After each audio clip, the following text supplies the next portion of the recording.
This channel does not promote any violent, harmful, or illegal activities. All content provided by this channel is meant for an educational purpose only.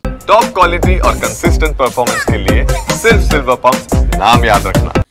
বড় সিদ্ধান্ত ট্রাম্পের, আর তাতেই হু হু করে ডুবছে ভারতীয় গাড়ির কোম্পানির শেয়ার।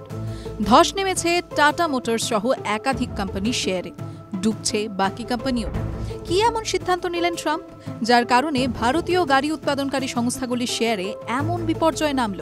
আমদানি করা সমস্ত গাড়ির ওপরে 25% শুল্ক বসতে চলেছে আমেরিকায়, ঘোষণা ট্রাম্পের। এই সিদ্ধান্তে কোনো বদল আসবে না, তাও সাফ জানিয়েছেন মার্কিন প্রেসিডেন্ট।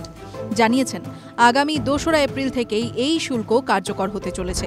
3রা এপ্রিল থেকে গাড়ির ওপরে শুল্ক চাপানো হবে। বুধবারই ওভাল অফিসে বসে মার্কিন প্রেসিডেন্ট ডোনাল্ড ট্রাম্প বলেন, আমেরিকার বাইরে তৈরি হওয়া সমস্ত গাড়ির ওপরে 25% করে আমদানি শুল্ক বসানো হবে। এটাই স্থায়ী হবে। এই সিদ্ধান্তে এমন বৃদ্ধি হবে যা কখনো দেখেননি। ট্রাম্প দাবি করেছেন, এই ট্যারিফের সিদ্ধান্তে আমেরিকার লাভ হবে $10,000 কোটি বেশি। অন্য দেশ থেকে আমদানি করা গাড়ির ওপরে যেখানে 25% করে শুল্ক বসানো হবে, সেখানেই আমেরিকায় যদি সেই গাড়ি তৈরি করে বিদেশি কোম্পানিগুলি, সেক্ষেত্রে কোনো শুল্ক দিতে হবে না। মার্কিন প্রেসিডেন্ট এই সিদ্ধান্তে বিপুল লাভের আশা করলেও ইতিমধ্যেই শেয়ার মার্কেট টলমল হয়ে গিয়েছে। বিনিয়োগকারী থেকে গ্রাহক সকলেই চিন্তায় রয়েছেন যে ভবিষ্যতে কি হতে চলেছে।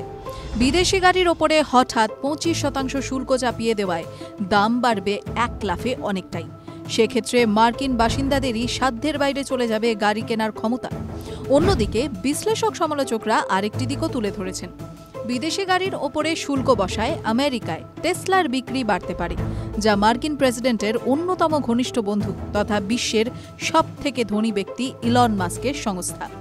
যদিও ট্রাম্প আগেই সাফাই দিয়েছেন যে শুল্ক বসানোর এই সিদ্ধান্তের পেছনে টেসলা সিইওর কোনো হাত নেই।